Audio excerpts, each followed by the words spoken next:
మనం నగ్నంగా ఉండి షూస్ వేసుకుని ఉంటే పూర్తిగా నగ్నంగా ఉన్న దానికంటే ఎక్కువ నగ్నంగా అనిపిస్తుంది అని ఒక సేయింగ్ ఉంది.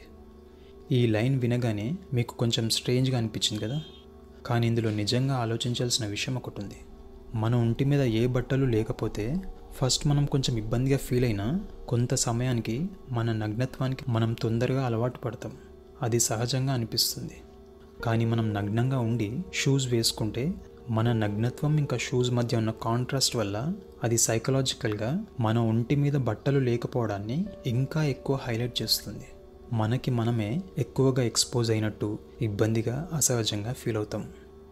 సేమ్ ఇదే మన లైఫ్లో కూడా అప్లై అవుతుంది.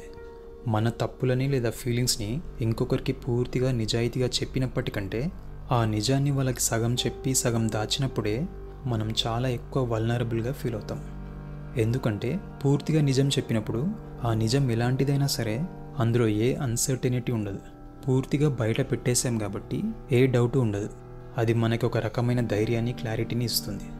కానీ సగం నిజం చెప్పినప్పుడే మనలో ప్రాబ్లం స్టార్ట్ అవుతుంది.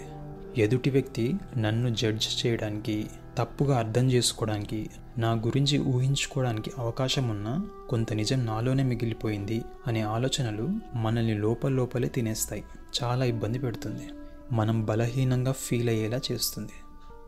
సోషల్ మీడియాలో ఇది ఇంకా స్పష్టంగా కనిపిస్తుంది.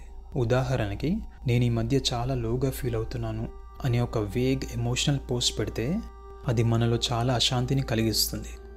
ఎందుకంటే ఆ సగం స్టోరీ చెప్పి మనం చాలా జడ్జ్మెంట్ ఇంకా స్పెక్యులేషన్స్ని ఇన్వైట్ చేస్తాం.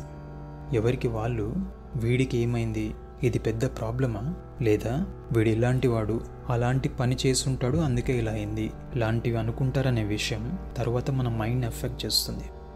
కానీ అదే మన బాధని పూర్తిగా రాగా చెప్పేస్తే ఊహించడానికి ఏ మిస్టరీ ఉండదు. మన స్టోరీ మన కంట్రోల్లో ఉంటుంది. సేఫ్గా ఫీల్ అవుతాం. పైగా షేర్ చేసుకోవాలన్న పర్పస్ కూడా నెరవేరుతుంది. మనకు ఒక ఎమోషనల్ రిలీఫ్ ఇంకా క్లారిటీ వస్తుంది. మనకొచ్చే విమర్శల విషయంలో కూడా ఇదే లాజిక్. నీ తప్పులు ఇవి అని డీటెయిల్డ్గా చెప్పే విమర్శ కంటే నీలో నాకు ఏదో తేడా కొడుతుంది అనే సగం మాట మనల్ని ఎక్కువ కన్ఫ్యూజన్లో ఇంకా కాన్ఫ్లిక్ట్లో పడేస్తుంది. ఎందుకంటే ఒక విమర్శ ఎంత కఠినంగా ఉన్నా అందులో ఒక క్లారిటీ ఉంటుంది.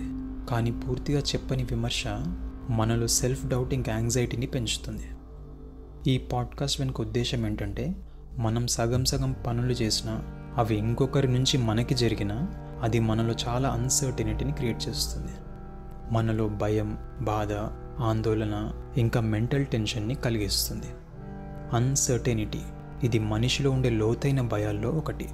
చాలా పెద్దది. మనకి తెలియనిది అంటే చాలా భయం. అది చావైనా, ఆపదైనా, నాకు తెలియనిది ఇంకొకరు ఏం దాస్తున్నారు, నేను ఇది చెప్పేస్తే నా గురించి ఏమనుకుంటారో, ద లిస్ట్ గోస్ ఆన్. ఈ భయం మనల్ని అంత ఈజీగా వదలదు. అందుకే ఈ అన్సర్టెనిటీని అనవసరంగా ట్రిగర్ చేయొద్దు. ఒక విషయంలో క్లారిటీ లేకపోయినా, రాకపోయినా, మనం ఏదైనా చెప్పలేకపోయినా మన ఆలోచనలు, భావోద్వేగాలు ఇంకా పరిస్థితులు ఎప్పుడూ మన అవేర్నెస్లో ఉండాలి. అయితే ఎక్కడ పడితే అక్కడ నిజాలు చెప్పేయాలి అని నా ఉద్దేశం కాదు. మనం ఒకరికి నిజం చెప్పడం కంటే అది విన్నాక వాళ్ళకి మనకి మధ్య ఏమీ మారకపోవటానికి వాళ్ళలో ఇంకా ఎక్కువ ధైర్యం ఇంకా మెచ్యూరిటీ ఉండాలి. అందుకే అలాంటి అర్హత ఉన్న వ్యక్తి దగ్గరే మనం పూర్తిగా రివీల్ అవ్వాలి.